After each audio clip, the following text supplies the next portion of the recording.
Istri Ferdy Sambo, Putri Chandrawati mengucapkan terima kasih kepada Barada Richard Eliezer atau Baradae setelah mengeksekusi Brigadir Yosua.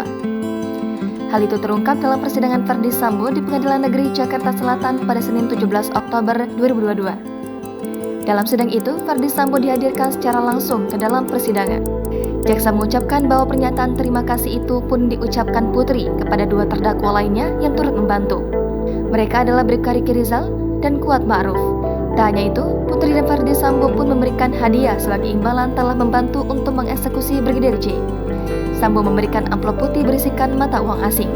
Rincinya, Bribka RR senilai 500 juta rupiah, Kuat Ma'ruf 500 juta rupiah, dan Baradae 1 miliar rupiah. Namun, uang itu janji akan diberikan setelah kondisinya sudah aman. Kemudian, Ferdy Sambo juga memberikan hadiah handphone mewah kepada ketiga ajudannya itu. Alasannya menggantikan ponsel ketiganya yang telah rusak. Jaksa mengungkapkan bahwa Baradae, Bribka RR, dan Kuat Ma'ruf tak menolak hadiah yang diberikan Ferdy Sambo. Jangan lupa subscribe, share, komen, dan like ya!